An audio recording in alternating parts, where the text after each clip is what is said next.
지금부터 1만 년 전 빙하기가 끝나며 두꺼운 빙하가 녹기 시작하더니 유라시아 대륙 북부에 거침없이 빙상들이 밀려 내려오기 시작했다.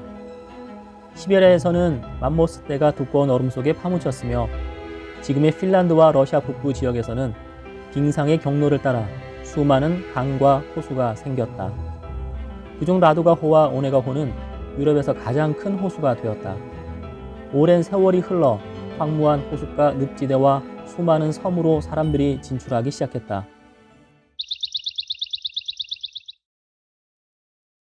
13세기 제일 먼저 이 지역을 차지한 세력은 스웨덴이었다. 그러다 노브고로드 공국이 팽창하면서 발트해와 라도가호 및 오네가호 쪽으로 진출하기 시작했다. 오랜 싸움 끝에 1323년 스웨덴과 노브고로드 공국은 뇌테보리 조약을 맺어 국경선을 정했다. 이렇게 하여 라도가호와 오네가호를 포함하는 카렐리아 지역은 러시아 땅이 되었다. 이후에도 스웨덴과 러시아의 싸움은 지속되어 카렐리아 지역은 여러 번 운명을 달리했다. 이반 3세 때인 1478년에 노브고로드 공국이 모스크바 대공국에 병합되면서 카렐리아의 주인도 바뀌었다. 이후 18세기 초 뾰트르 대제 때 스웨덴과의 대북방 전쟁에서 승리하여 이 일대는 러시아 영토로 굳어졌다. 아름다운 자연 환경을 갖고 있으나 불모지와 다름없는 이 지역을 가꾼 이들은 대부분 정교 신앙을 가진 농부와 어부들이었다. 원래 천둥신 페룬을 믿던 러시아인들은 988년 비잔티움으로부터 정교를 받아들여 개종하였다. 이후 러시아는 비잔티움의 대를 잇는 정교 신앙의 중심이 되었다. 러시아 촌락은 통나무집으로 대표되는 목조 건축 전통이었다. 그 마을 중심에는 어김없이 성당이 들어섰다. 공후나 유력한 귀족들의 지원을 받은 경우 석조 성당이 들어서기도 했으나 대부분 목조 성당이었다. 끝없는 초원, 울창한 자작나무 및 소나무숲, 그리고 수많은 호수와 하천들이 어우러져 하늘과 땅이 맞닿는 그곳에 마을과 성당이 있다. 성당은 자연과 인간이 어울려 신과 만나는 곳이 되었다. 그리고 이러한 중세의 영성을 떠올릴 때면 러시아인들은 늘 끼디섬을 동경하였다.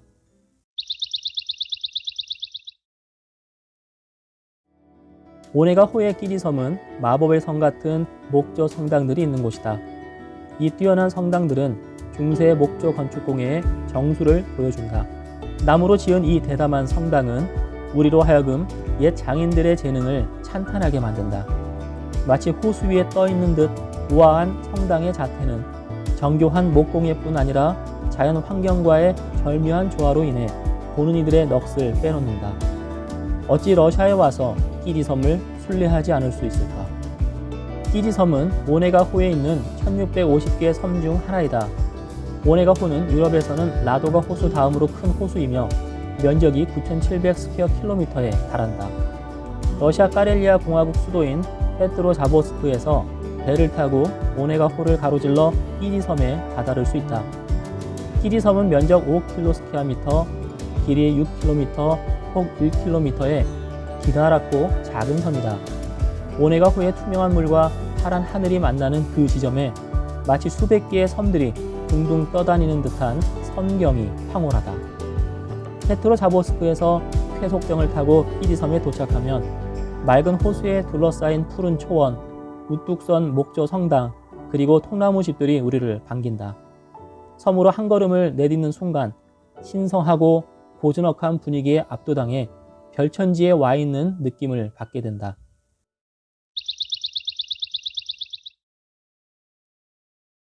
끼디섬 유적지는 루스키에 사우네지아, 바실예보, 후도쥐스키, 얌가 등을 포함한 총 9개 구역으로 이루어져 있다. 대부분 18, 19세기 목조 건축물들이 들어서 있는데 섬에서 지은 것도 있으나 목조 건축 박물관을 만들기 위해 다른 지역에 있던 것을 그대로 옮겨온 집들도 있다. 성당, 공소, 주택, 대장간, 헛간, 방앗간, 그리고 사우나 등의 용도이다. 이 중 우리의 눈을 사로잡는 것은 루스키에 사우네지아에 있는 건축물들이다. 이곳에 끼지 포고스트 유네스코 문화유산이 있다. 끼지 포고스트는 끼지 울타리라는 뜻으로서 주 변모 성당, 성모 가오 성당, 종탑, 그리고 울타리가 포함된 영역이다. 무명의 장인이 도끼 하나만으로 세계 건축사에 남을 만한 작품을 만들어냈다. 끼지 포고스트는 러시아에서는 1990년 상트페테르부르크와 교회 궁전들에 이어 두 번째로 유네스코 세계문화유산에 등재되었다. 나무로 된 다각형 울타리 안에 목수 오시포프가 세운 종탑이 있고 그 양쪽에 두 채의 성당이 들어서 있다. 두 성당 중 성모가호 성당은 겨울교회이고 주변모 성당은 여름교회이다. 마을 사람들과 순례객들은 겨울에는 성모가호 성당에서, 여름에는 주변모 성당에서 예배를 드렸다. 겨울교회는 단열을 잘하여 따뜻함을 유지하고 여름교회는 통풍이 잘 되는 시원한 구조이다. 성모가호 성당은 1764년에 지어졌으며 선박형의 단순한 구조로서 제단이 있는 동쪽 부분은 정팔각형 프리즘 형태로 솟아있다. 전통적으로 러시아 목조 건축은 박공형인데 비하여 이 성당은 왕관 같은 8개의 우아한 돔을 얹은 것이 특징이다.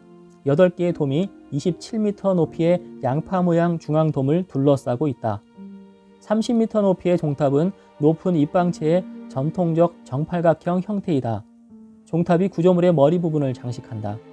9개의 기둥이 박공형 지붕을 받치고 있고 지붕 꼭대기에는 양파 모양의 돔이 얹혀져 있다. 그러나 끼지 포고스트에서 우리를 진정으로 감탄하게 만드는 작품은 주변모 성당이다. 연대기 자료에 의하면 주변모 성당은 1713년 또는 1714년 이후에 지어진 것으로 추정된다. 십자가 형태 위에 팔각형 지붕을 쌓아 올린 구조이다. 중앙 돔 높이가 37m에 달하는 이 성당의 입면은 다층, 다단돔 및 단일 블록 구조의 걸작품이다. 다양한 크기의 양파 모양 돔 22개가 3층으로 배열돼 하늘을 찌르고 있다. 장인은 기발한 착상을 구현했다. 돔들을 오래 보노라면 성당이 로켓처럼 하늘로 쏘아 올려지는 듯한 착각을 하게 된다. 3층으로 된 돔의 수직줄이 8개가 있는데 어떤 줄은 돔이 큰 것에서 작은 것 순으로, 어떤 줄은 작은 것에서 큰 것 순으로 배치됨으로써 나타난 착시 현상이다. 또 하나의 시각 효과는 어느 방향에서 보든지 성당이 똑같다는 것이다. 돔의 외장재로 사용되는 나무 기와를 레메흐라고 한다. 사시나무로 만든 이 기와는 숙련된 목수가 하루 30개밖에 만들지 못한다. 그래서 성당 하나를 짓는데 약 2년이 걸렸다고 한다. 보통 성당의 돔이 1개에서 5개 정도였으므로 22개의 돔을 가진 주변모 성당은 얼마나 많은 시간이 걸렸겠는가.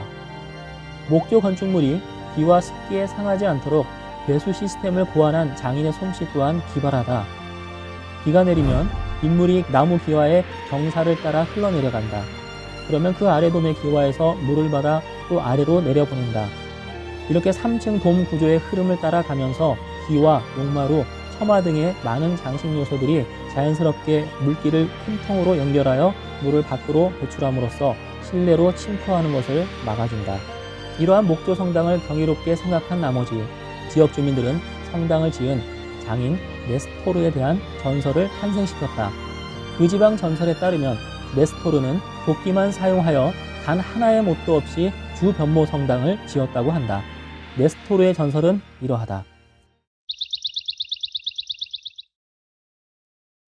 오네가호 반대편 사람들이 어느 날 끼지섬을 습격하여 마을 사람들을 죽이고 성당을 불태웠다. 세월이 흘러 성당이 있던 자리는 덤불로 무성하였고 사람들은 성당을 다시 짓기로 결의하였다. 네스토로 장인이 그 덤불 근처를 지나다가 성경을 발견하였다. 그 자리에서 끼니도 걸은 채 밤새워 성경을 읽었는데 아침 해가 뜨고 이슬이 맺힐 때 덤불과 이슬 위로 성당 그림자가 드리워지는 환상을 보았다.